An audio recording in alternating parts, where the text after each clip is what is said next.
Hello, everyone. This is Ed Breniger, and this is the Eddie Network podcast. Today, I'm beginning a two-part this conversation that I had with Mark McKeon and Eric Zabiegalski. Both were guests on the show previously, and we have been talking with one another in a chat on LinkedIn for the past several weeks. And our conversations have been quite good, and I thought it would be great to bring the three of us together and talk for as long as we wanted to talk. And so it ended up being a couple of hours. And so I've divided this into 2 hour long episodes, and I hope you will enjoy them. So welcome to the Eddie Network podcast and a sterling conversation between Mark, Eric, and myself. Thank you. Hello, everyone. This is Ed Breniger, and this is the Eddie Network podcast. And today we're having a group discussion between two gentlemen that have both been on the podcast in the past, have been guests, and I've enjoyed them very much. One is Mark McKeon. Is that the right way to say it? That'll do. Yeah, it is, Ed. Very good. That'll do as well. Yeah, Very good. McKeon, yeah. The other is Eric Zabiegalski. How about that? Is that pretty good? Yeah, A plus, Ed. And Eric has a particular distinction within the Eddie Network podcast community as being the only person who has watched all the episodes up to when he was interviewed. And he also gave me a long where is it? I got this wonderful document of his reflections on what he was hearing. So Eric's been on, and he's also the author of the description of the podcast as an empty room. And I love that. And my response to that we filled with conversation. We're going to fill this with conversation today. And one of the things that I think is important to note for all of you who are watching and are listening is that the three of us have been in an ongoing chat on LinkedIn for about a month, and it's really just the three of us and sharing stuff that we're seeing and commenting, and it's been quite good. And it's sort of an indicator of what is possible when you start a conversation with someone without an agenda or a path or a deliberate direction that you want to take it, because all of a sudden you find you have things that you have in common in the midst of all the things that you don't have in common. The similarities and the differences are equally important and valuable, and that is how I view this conversation today. I don't know where it's going. We don't really have a topic yet, other than we're going to talk a little bit about what it has meant to have this three-way conversation going on over the last month or so. So I welcome to you guys. And who wants to start? Who wants to say something? Someone's got something on your mind, I know. Is it age before beauty, Eric? You go first, man. I'm not sure. That's all subjective anyway. The Then beauty. I'd have to go at every moment, right? Yeah, true. So Why don't you start, Mark? Well, that's very kind. I would first like to start with thanking you both, obviously, for the month or so in the connection, also for the podcasts. It's been fantastic just getting to know two very different people to my vicinity here in the UK, where I'm based at the moment. Demographically, there's so much difference, as Ed said, differences, and culturally there's so many differences, and yet the beauty of it is the community spirit that we share with the similarities in. I think at the core of it all, wanting to help our community and wider communities, and looking at ourselves first and foremost in that introspective side that's led us to understand the outside as well, and how deep that journey can go is up, and obviously up to an individual, and also in terms of knowledge that you can acquire, and this that gives you perspective as you acquire that intelligence or that knowledge, is also fascinating when we come down and we realize that actually in principles, whether we've been that high, that deep, we've got so many principles that we share and that align to each other. So it's been wonderful to feel that the affinity in the connections. I think just from personal point of view as well, Eric invited me to meet Ed, who obviously Eric had met, but Ed didn't know me from Adam, so to speak. And Ed was very welcoming, and the trust that trust for me was rewarded in the similarities and in the principles at play. That actually, a guy from the UK, he had no idea who he was. He's just a young 41-year-old chap that's in recruitment with no real, formal PhDs or whatever. There was still an understanding that allowed us all to come together. So that for me has been fantastic. The synergy, the synchronicity that's come out of that, a surprise as well that we were blessed with completely by accident and organically. I think that's the beauty of it, as Ed was alluding to at the start, the organic nature of how, if you ask, if you're willing to reach out, and if you're willing without expectation or agenda to just give people a shot, that's how it unfolds. That's my take on us so far. Thank you, Mark. I think it's worth saying that what Eric did in introducing you to me is fulfill the purpose of the Eddie Network podcast, which is to interview people that have been introduced to me by someone else.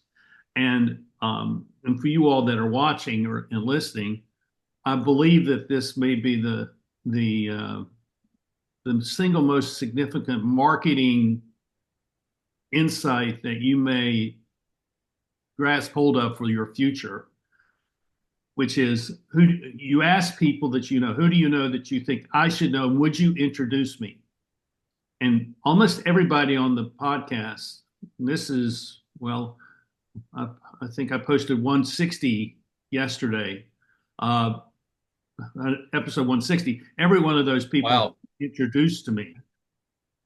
I know it's about 2/3 of the guests have been introduced to me. And many of those, the conversation we're having is the first conversation we're having. So I think it's really important to understand that this era that we're entering into is an era of conversation.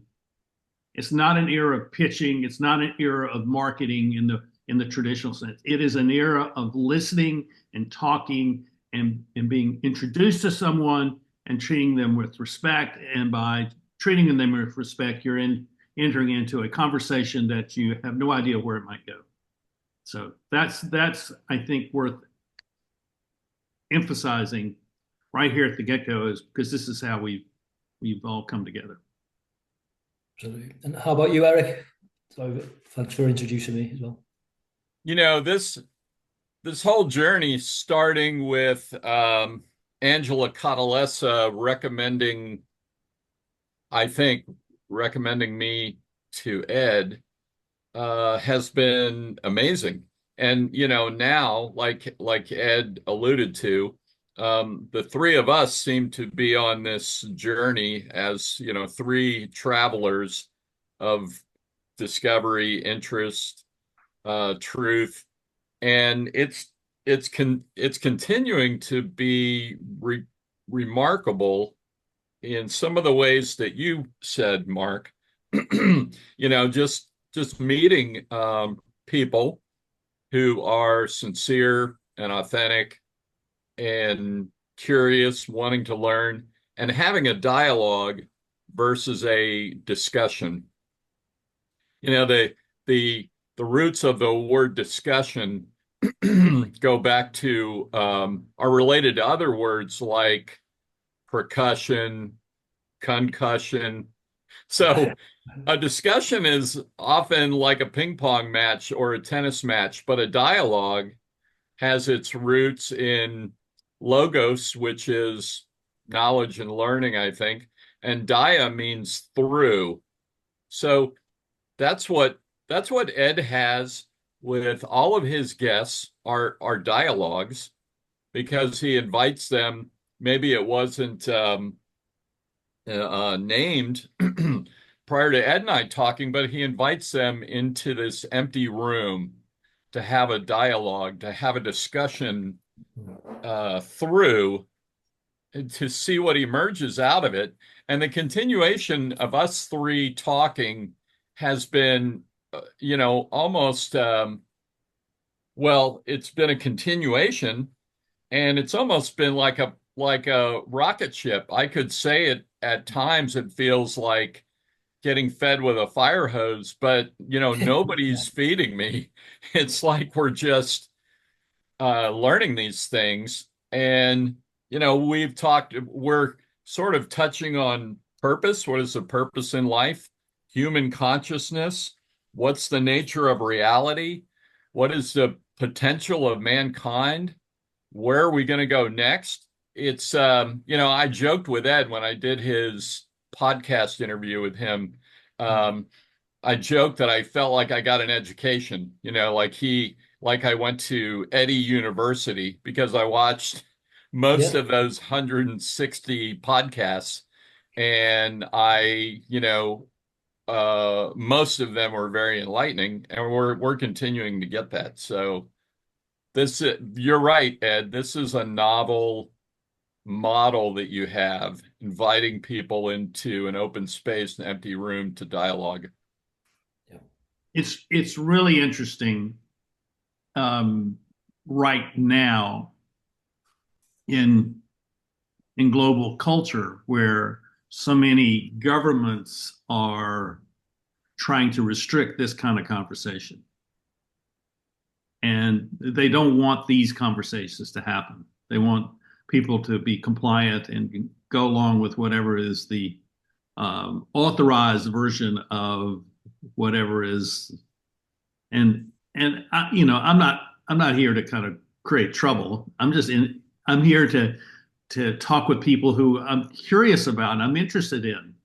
And I think ultimately this is what claims the day.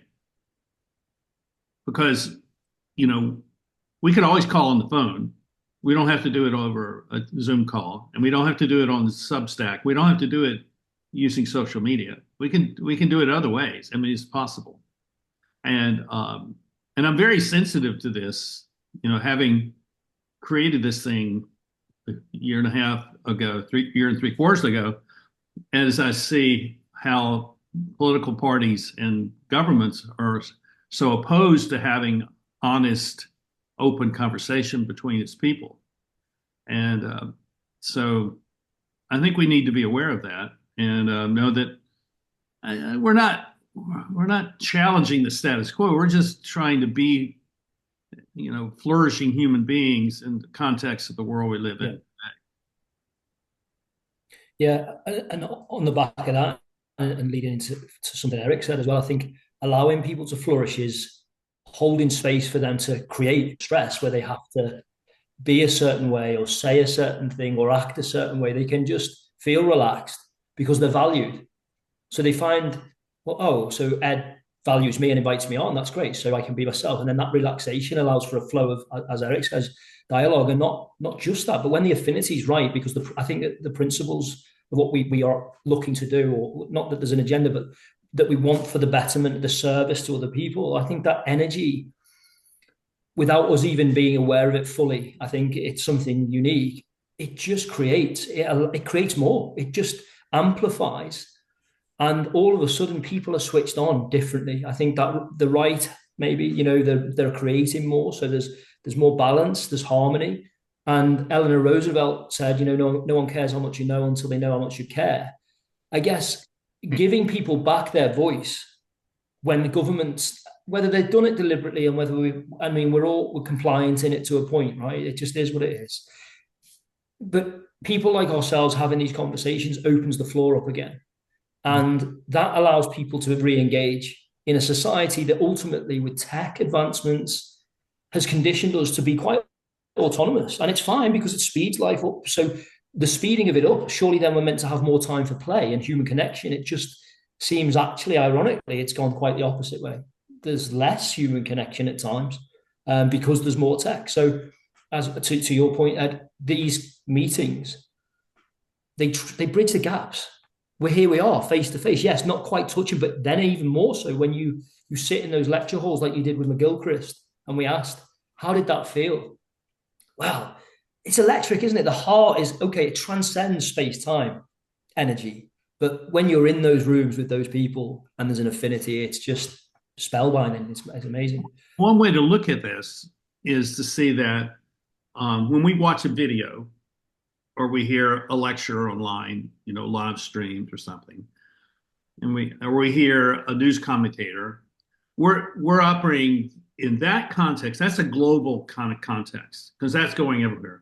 But when we're like this is like local. This is you're speaking out of your local context and you're speaking out of your local context. I'm speaking out of my local. And so we know each other much more directly. And it's that direct relationship, which is really where I think the value of conversation is found. It's not in debating global issues. Those right. Get really boring pretty quickly. But it's actually talking about the things which matter to us in our daily lives and how we sort through those and how we make sense of the things. And you guys think at a very deep and high level, very high concept level, and you have brilliant minds, both of you. And I love engaging with that because I don't think like that. I'm much more grounded in practical things.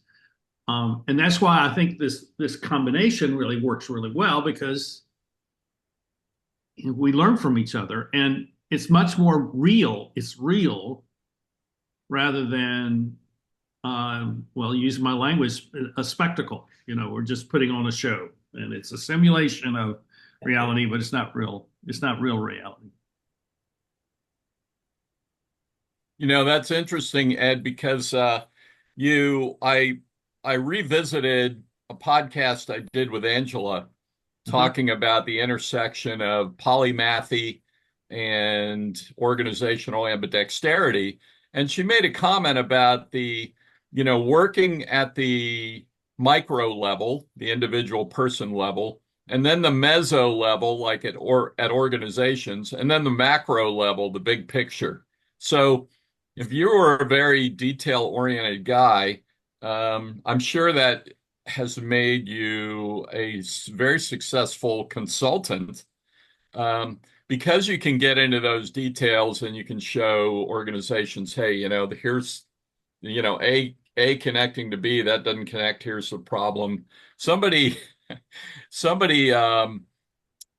referred to me once as if you are ever watched the show Big Bang Theory, the American sitcom Big Bang Theory, I said, I'm having trouble breaking into consulting. And they said, well, Eric, you're like the Sheldon Cooper of organizational learning. You're like the astrophysicist, big picture guy, and you love to talk about concepts, which I do.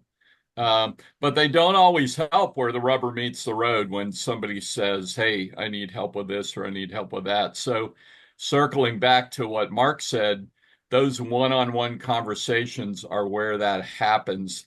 And that's the way it used to be done in agrarian society before the turn of the last century and the Industrial Revolution. Two farmers would meet on a fence post and they would talk for 15 minutes about the weather and their families and what was going on before they ever made a deal about anything. Right. The relationship building before the transaction. Whereas we reversed it to a point in a lot of comments, haven't we? It's just transaction and then, if I remember to ask about how you're doing, I'll get round to it. And I'm certainly guilty of it. When we're in recruitment and sales heavy, I find myself sometimes, doing that. It's a great point. So ancient cultures like Native American Indian cultures, North American, they would sit around, they would gather around to have conversations about things with no particular point or agenda in mind. They would just gather in a circle and talk. And openly learn. Yeah. Almost Montessori, like in schools, isn't it? Where they just explore and. Yeah.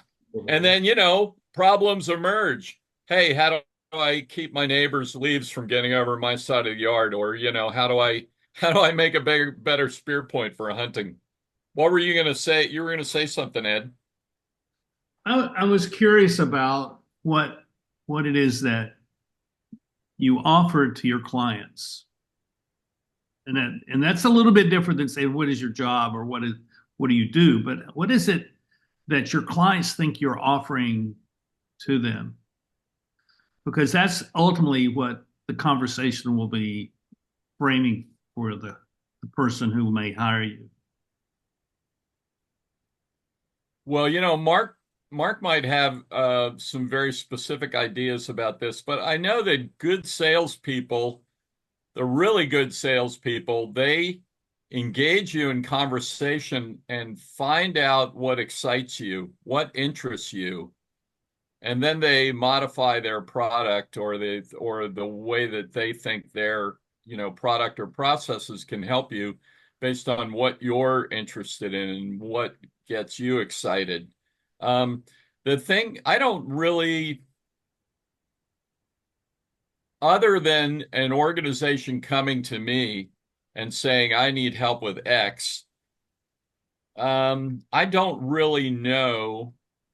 I haven't crafted or refined that thing yet that I can bring a value. When you bring something of value to people that genuinely helps them, I think that tumblers on the lock turn and the lock opens. The universe says, "Yeah, that's it."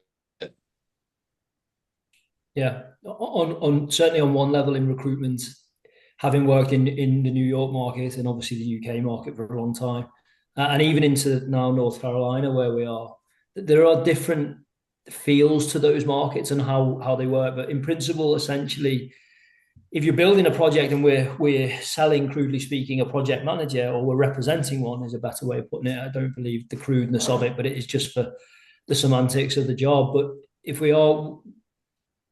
if the person's right for the project, clients tend to engage us then because we've got something that they want. I think to your question, Ed, if I was just given a blank canvas and somebody said, right, you've got a room of people here, they don't know what you do. How do you sell? Not sell, but what do you say to that? For me, the principles, I always maintain this with my guys and anyone I train. Stick to the principles in that the service. I mean, Steve Jobs alluded to it, sell the solution, right? So sell the solution, not the product, so to speak. And I just don't believe in the solution. I believe in the service of whatever it is that you're providing to somebody, because that's how you earn the money. Earl Nightingale in A Stranger's Secret, nobody makes money unless you work in a mint. You earn it. Napoleon Hill, those guys are talking about the value is in direct proportion to the service you provide and how good your product, services, and industry. So for me, and it's on my LinkedIn profile. I'm not pitching anything to anyone, but I'm on LinkedIn. That's the only social media I have. It's service before success is always been my business mantra. My life mantra is service is success. So for anybody that I would speak to, it would be how best can we service what you need, and then to Eric's point, which is the sort of fundamentals of sales. It's you have to understand the person and what their needs are. And often you find with people that quote, we're not, when dealing with people, I don't know if it's Dale Carnegie or one of those guys, we're not dealing with people creatures of logic. It's emotion. So it's understanding what they call it pain points. It's semantics again, depending on who you talk to in training sessions. What are the pain points? What are the real problems that this is causing you? And usually it comes down to if you haven't got enough project managers in your team, the other project managers aren't seeing their kids enough because they're working overtime on projects again. So you're trying to help negate the risk of overloading emotionally other people. So it is emotion. It usually is emotion. It's not about the bottom line, even though people will tell you we've got to get this done on time because we're incurring costs. That comes into it. But often it's an emotional driver, especially our skill in a good recruiter is, as Eric says, understand the person. For instance, for a young candidate, a young APM, assistant project manager coming into the market in New York, and a lot of them will move from upstate or out of state to the big city lights, And then on that decision, who else is supporting you? What support network have you got around you? How do you feel about the move? Because after 6 months being alone in New York City, and I've done it myself, it can be a little bit touch and go as to whether this is the right choice. This is a very busy city. It's very transactional at times. It's the epicenter of money and capitalism to a point. Is this the right decision? And that's important then. Who's making these? And often, just to scale it up again and in closing for the adult side of it, when a guy wants to move from New York to New Jersey, for example, and the pay is 20% less, what does the wife say? What's your family say about that? How does it impact the living standard that you're accustomed to? And do you just want that peace of mind? A lot of the youngsters moving out from New York to New Jersey, I found if they were moving, it was for family reasons. It was to set up my wife, my partner, my girlfriend wants to have a child. So the emotional driver again was that. And they would offset that with the money. And obviously, if you were talking, 50, 60 grand differences in wages, it's very difficult to justify that in lifestyle. So sometimes you were having to take the hit or maybe just not to make the move. But essentially to the point, the emotional drivers, sell the service, speak of your service. And again, to the other point on our authenticity, when someone's genuine about selling something, if they're passionate, because whether they believe it or it just is in their essence to be that way, it. You know the difference between someone who's got the BS and just wants you to buy something, or they genuinely care about what the impact of selling that whatever it is to you means to you on the other end, and that's important too. So I got on, but I hope that covers some of what we were alluding to. So you're working, just so we're clear, you're working with a company that's recruiting people to come work for them, and then you're working with people who are looking for companies that will hire them. So you're working both sides of that equation. Yeah, and that's been fantastic to get the insight on what drives different levels of people emotionally and obviously financially, as well. So from CEO on this side and even placing C-suite people, execs, understanding what they want, what they are. And there's also levels to that. The operational guy who's really struggling to build something sees it very differently to somebody at the top or somebody in HR. And also on the other side of it, like you said, the candidates, as so they're called, understanding what's driving people to move. Is it the money? Is it the family? Is it the piece of work-life balance? What are we talking about? Yeah. So it gives you both, gives you such a great perspective on people and understanding of what drives us. So is your company setting up a new office in Charlotte and that's why you're moving there, or is it already have an operation there? Yeah, long story short, I was in the UK for many years, relatively successful, whatever that would mean, rose to a point where just outgrew it, got an option to come to New York, romantic in my head. Yeah, I'm going to do it. And also Ed as well, and Eric, on that point, I wanted to see what it did to me emotionally and all, discombobulated me completely, that I would come into a city I'd never been to, a country I had a house and a car, all the material stuff here, just to blow it up and drop the grenade and land me in New York. And it was a hell of an experience. So learning about myself with that introspective curiosity was great. And we did New York, did New Jersey. I worked for a very big corporate to start with, and I had a great time through them. Very grateful for what they gave me. Came back to the UK because, as we've discussed, this is not for a sympathy vote. We're not on the X Factor or US has got talent or anything. My mum's got terminal cancer, so I came back to help support my family.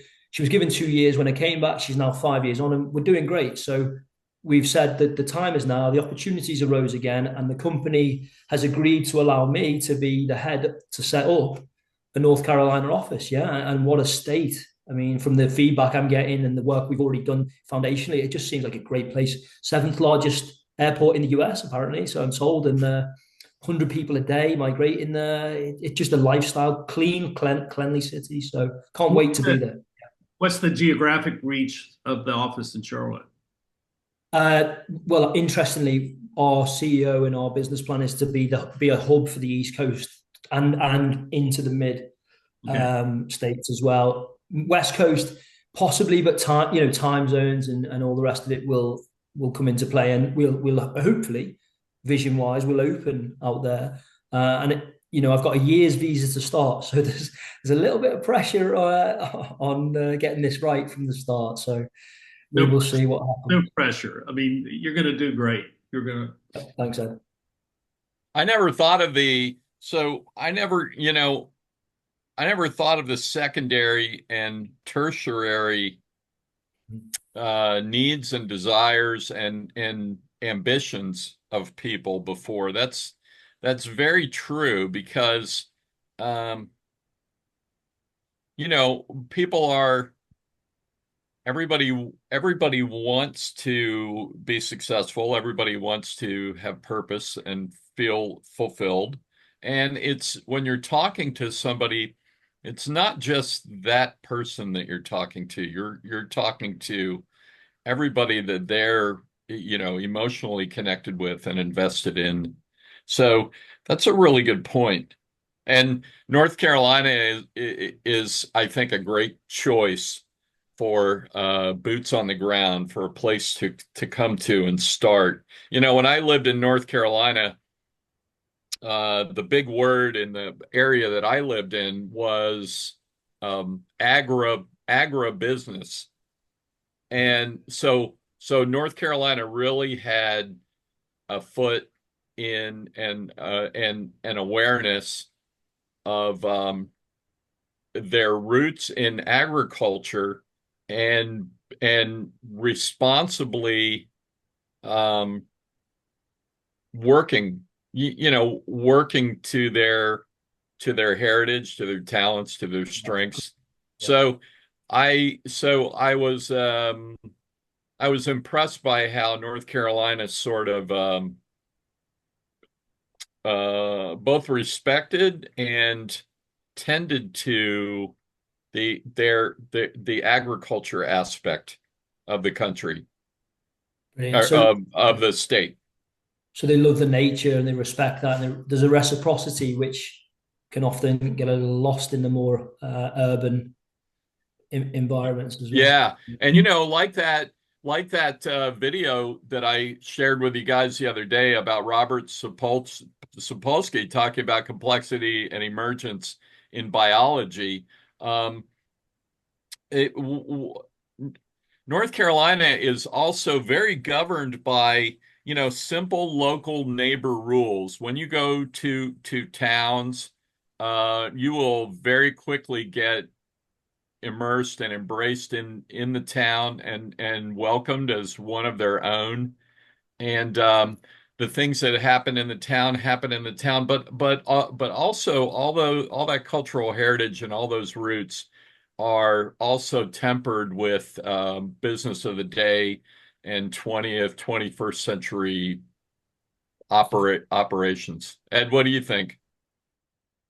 I think you're right. It's a unique place, and it's unique because going all the way back to the pre-revolutionary era, where Virginia and South Carolina were very much plantation-oriented colonies. North Carolina was not. It was much more of small farms, small family farms. I mean, it was a colonial settlement, but it was different, and I think some of that's the geography of it. But we didn't have the big colonial plantations that. I mean, there were some, but and so that had an effect upon people where they felt a greater sense of ownership of life in these communities. And I just finished watching the first 7 seasons of Outlander. I don't know if you're familiar with that TV show, but it originates. The story originates in 18th century Scotland, right before the Battle of Culloden, and the Jacobite Revolution, and the story goes on, and the characters end up in North Carolina, in pre-revolutionary North Carolina, and their stories. I mean, they have the story of the I'm blanking on the name of it, but there was a group of farmers and citizens that challenged the British colonial government, and so there was kind of one of the initiating factors for the War of Independence happened right here in North Carolina. I think the first real battle was the Battle of Alamance, which is not, but, 20, 30 miles from where I am right now. But there was this sense of ownership that the communities had. And having grown up in Winston-Salem and now moved back here, I find that the city is in many ways just like it was when I left here 50 plus years ago. It's changed a lot. It's much more technologically oriented, much more arts oriented. It's called the City of Arts and Innovation. I mean, that's their tagline now. They have two huge hospital systems here. One with a medical school and also a technology. They have a technology program, a medical technology program where they're inventing 3D printed human organs. I mean, it's a very advanced place, but it's always kind of wow. Is that in the Research Triangle area, Raleigh, Durham, Chapel Hill, what they call the Research Triangle? Well, it's about a mile from where I live, right here in Winston-Salem. Oh. They have a place downtown now called the Innovation Quarter, and that's where this medical technology innovation is going on. And but you will find also, if you go out into the communities in the counties where they're primarily rural and they're primarily agricultural, in many ways they're still like it. And the state has done a very good job over the last 50 years of moving farmers from tobacco production into other types of agricultural production.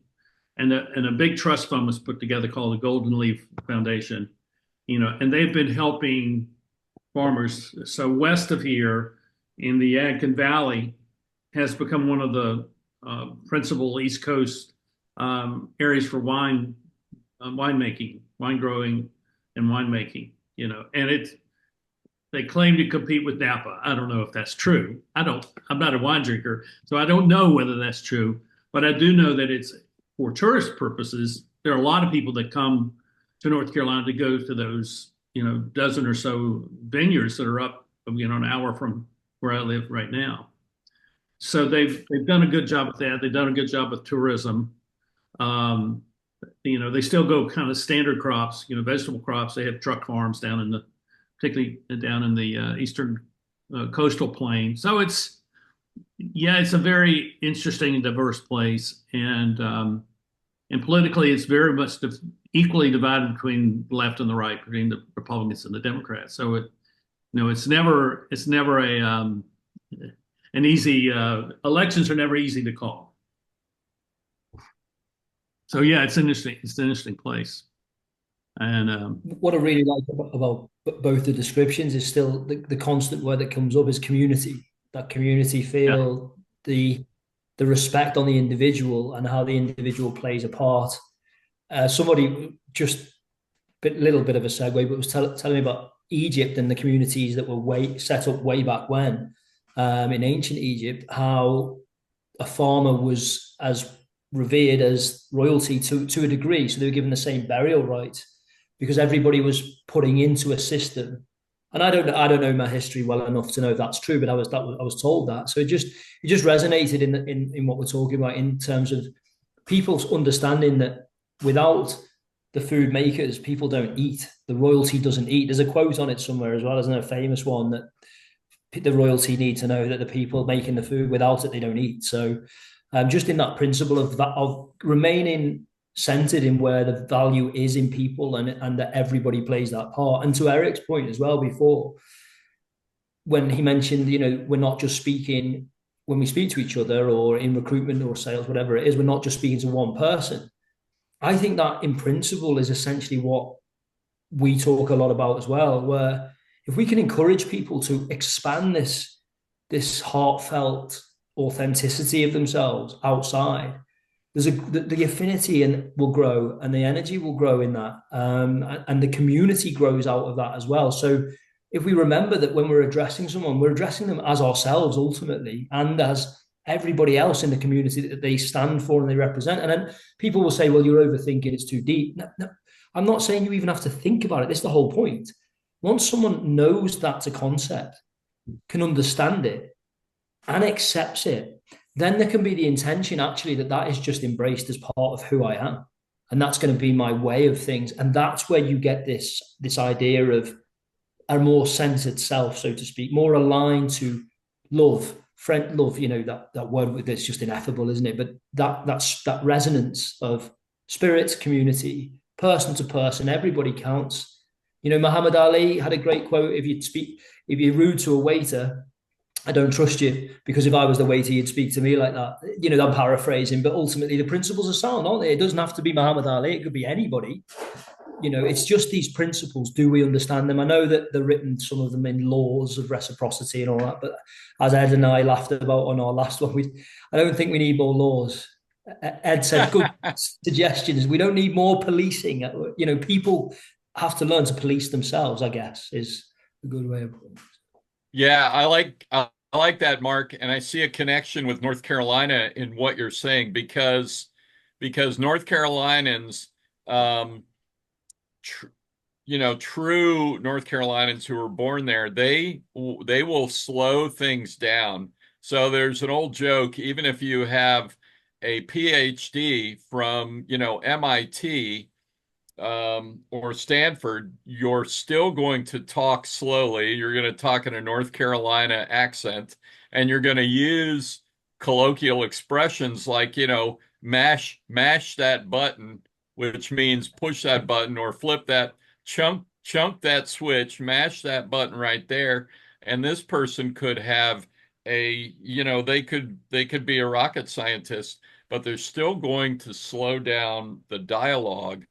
And I think that that's a threat to humanity, is that technology wants us, the technology that we create, ironically, wants to move us faster and faster and faster. Yeah. But there's a need, for me, there's a real need to pump the brakes and slow down, and I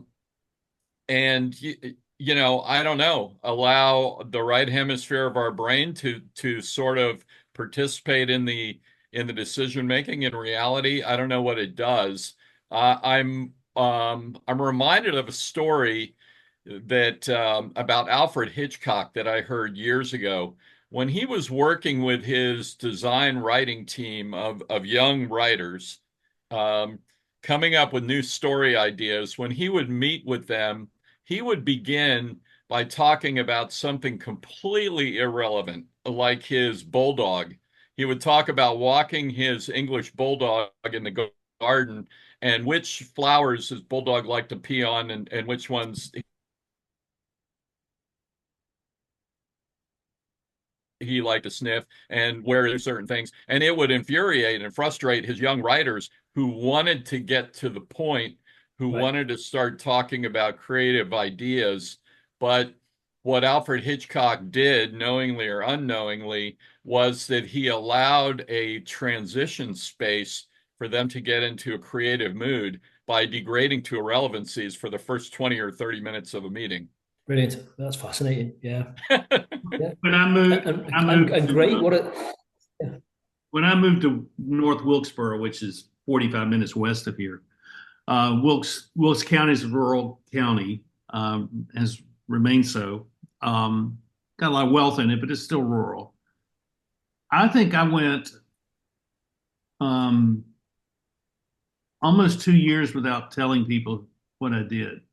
With the people that some of the people knew me from the very start, knew that I was a leadership guy, but a lot of the people I met never knew that that was a part of me. And I was standing, I guess it was a year ago, May, and I was in the hardware store talking to Richard and Angie, seriously, who are the owners.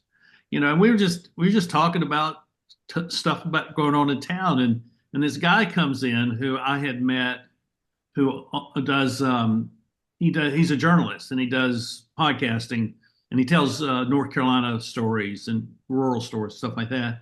And he came up to me and he says, "Oh, how you doing? How's your podcast going?" And Richard and Angie didn't know that I was doing that. They didn't know anything about what I was doing. They said, "You have a podcast?" He says, "So what do you do?" You know, and I had been going into their shop for almost 2 years and never talked about that because what I do for a living is irrelevant to who I am as a person in that community.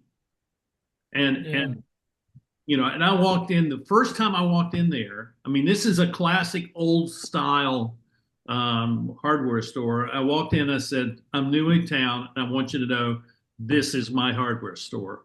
And I've said that to everyone that I've ever connected with about that hardware store. And so I didn't need to explain who I am and what I do and my history. All I needed to show was I supported them. Yeah. Hardware store.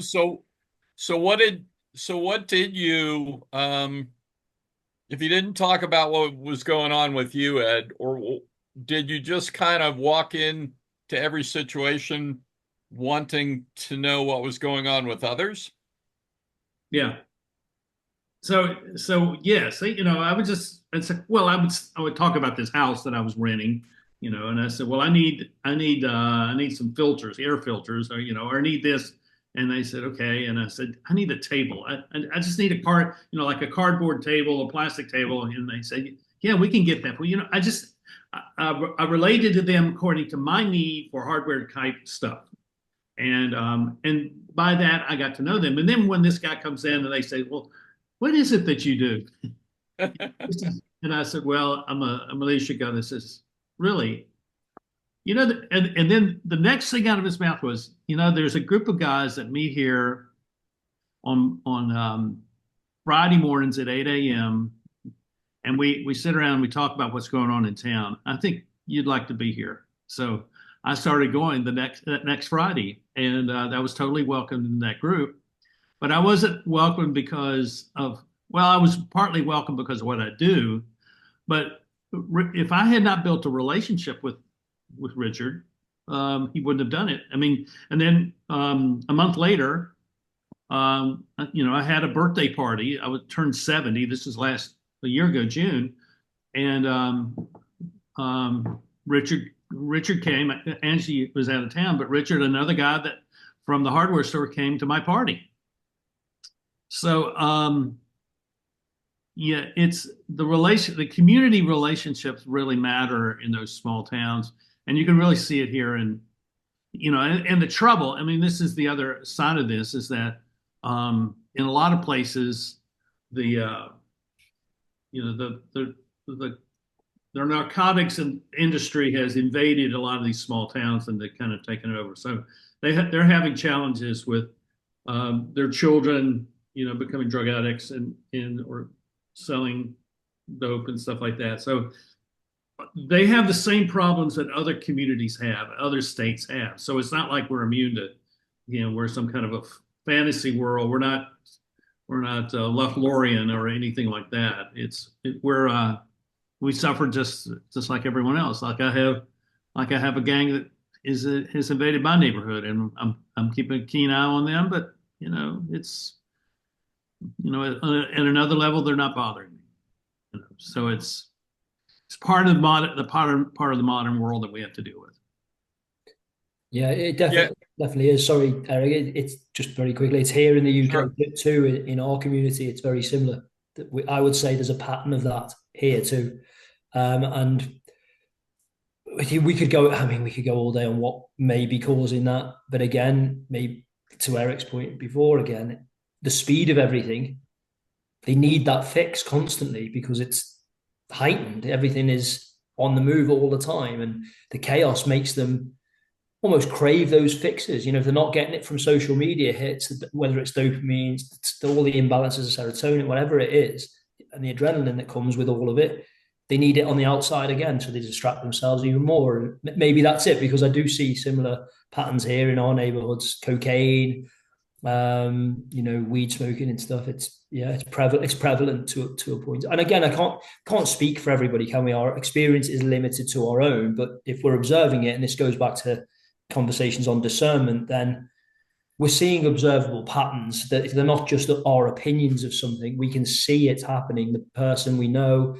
X, Y, and Z, is taking this substance, so they're at this age, it has this effect and impact on their lives. So this stuff's observable. It isn't just whimsical opinion and us getting together going, oh, the youth of today is whatever it is. This is not what it's about, is it? It's seeing the problems and how do we help, and what are we saying are the causes of it? What can we do to slow it back down if we need to, and help the individuals out? How can we get them creating again so that they're engaged and stimulating themselves rather than externally stimulating? And part of that again goes back to opening the space for creative thinking. Get them passionate. What you ask somebody, often I've often asked this. I asked one person in America, in New Jersey, what they were passionate about, and they thought I was mad. They said that it was such a strange question. I've never been asked that before. And I was thinking, okay, well, I'm glad that it's a strange question, because here we are. But what if you're not passionate about a gift of life and being here? I mean, you've got to start somewhere with that, right? That's got to be in there somewhere for me personally. You don't have to be, enthused whether I think you should be or not. That's a different matter. But having some sort of passion for your life is really important. Yeah. Anyway, I'm digressing. Let me ask this question, and it kind of takes what you're talking about. It sharpens it. Do you know people who have a very dark view of the future, almost an apocalyptic view of the future? And so my question, and if you do, then what is it? Because I think the three of us have a fairly positive view of how we would like to see the future unfold, and I think we see, all three of us feel a certain responsibility for that to happen. So in encountering people that do not have that kind of sense, what is it that we can do to have the conversation which brings about a different perspective? If that's the way. Maybe we can do the kinds of things that we've just been talking about. Ed, you talked about community, getting to know people, asking, what's going on in your life? What kind, tell me about you, as opposed to the exploitive utilitarian kinds of things. How can this person be of utility to me? What can I get from this experience? What can I get from that person? It occurred to me that narcotics sweeping through communities, that's very exploitive in nature, not exploitive only in the negative side of the word, connotation of the word, but exploitive in agendic. I want to extract something from these people. I want to control them. I want to get money from them. I want to objectify them, or I see them as an object for utility, for my purpose. I want to push drugs, or I want to sell things, monetize the community in that way. And all that stuff is very dehumanizing, it seems to me. Mm-hmm. And it pulls and it kills things like creativity. It kills things like humanity, and seeing the humanity in others. Suddenly people become fearful. They become compartmentalized. They put up walls and they isolate themselves. So maybe these things, if we take the emotions and even the evil and the negativity out of these things and look at them for what they are, they're on a basic level, they're very exploitive behaviors as opposed to, explorative. Yeah, great point, and a really good angle there coming out of that, Eric. As you say, objectifying people as a utility, which is, we've been trying to encourage people not to objectify each other, feminine and masculine, certainly for centuries now. So that's a fascinating view on it, yeah. And to complement that as well, to Ed's question, I think, the statement without starting it off too cheesy, but your energy goes where your focus, or your focus, your energy flows where your focus goes. If we're allowing, so that to the apocalyptic chats, I have one with my cousin in America, and he's a great guy. This is the thing. He's a lovely man.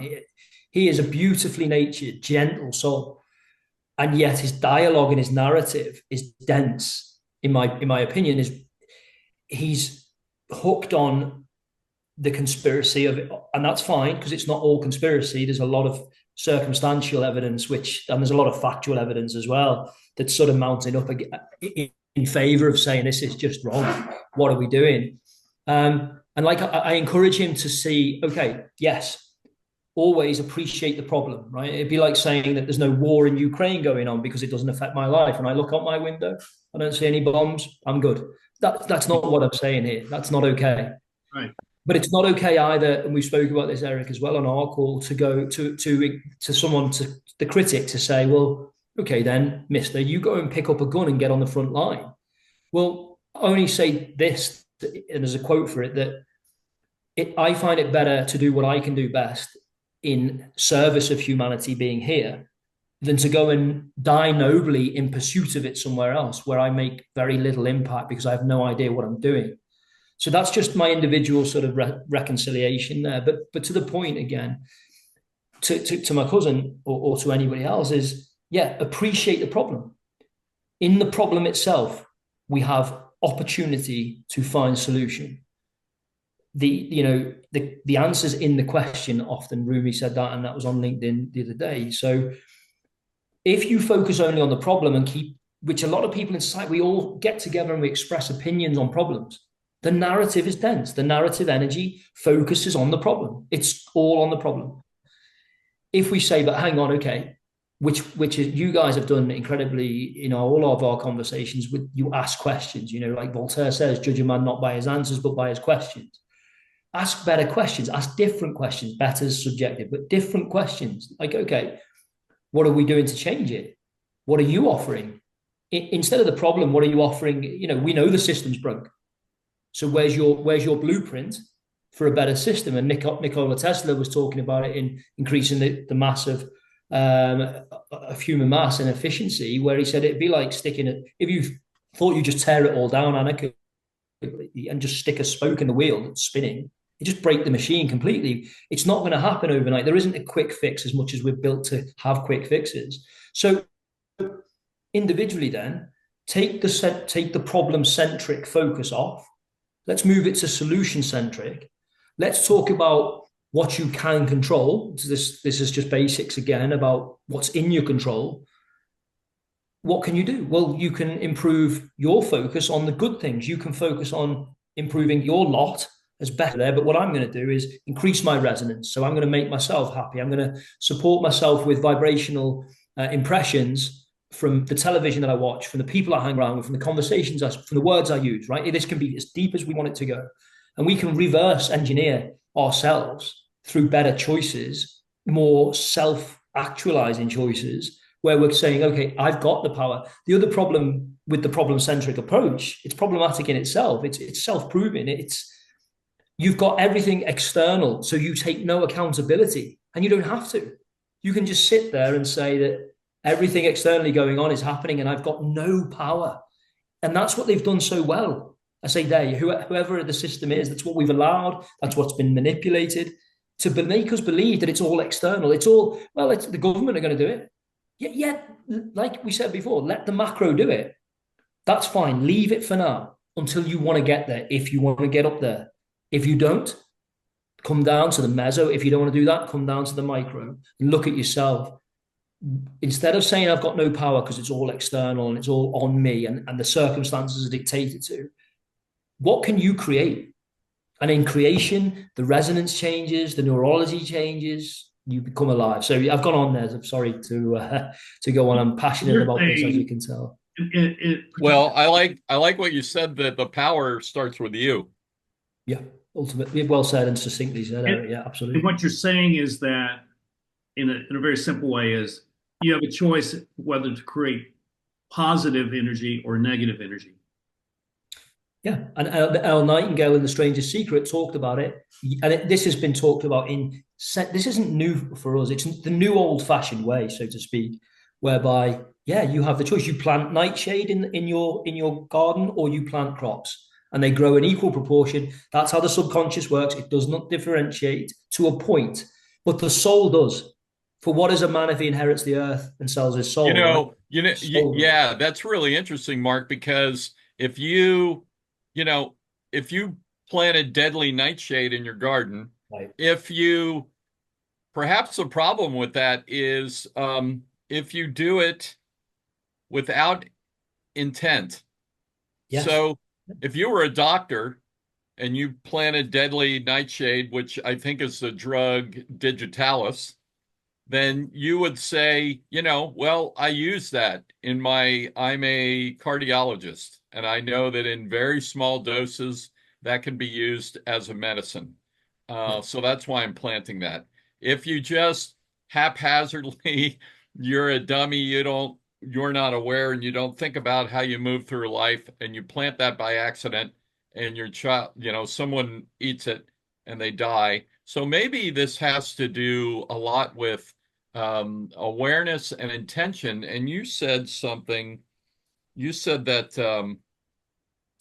people being good to, what was the expression you used? People being good to each other, it's not only a good thing to do, I think it's a responsibility to follow protocols, to follow certain human protocols, to be respectful to.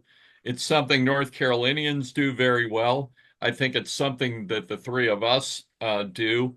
It's like our foundation that we respect the humanity in each other. Yeah, spot on. Yeah, And sorry. I think it comes back to a choice, and Yeah, I can choice. be very pessimistic, negative, dystopian about this gang that has invaded my neighborhood, but I choose not to be, and I'm free to talk about it. But people say, "Aren't you afraid?" I said, "No, I'm not afraid, because I'm in control of myself, and I'm not going to do anything stupid. If they want to engage with me, I'll engage with them, and I'll treat them with dignity and respect, which maybe they've never had anyone ever treat them that way. Who knows? I don't know them. I mean, they don't know me, and so I'm going to act in a positive way towards every person I meet. And when you meet people who are afraid, and you kind of dissipate their fear when you treat them in a healthy, positive way.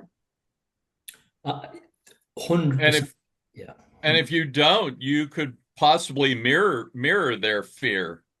So Yeah. so now they're suspicious of you, but you're just reflecting back the fear or the incoherence that you're getting from them.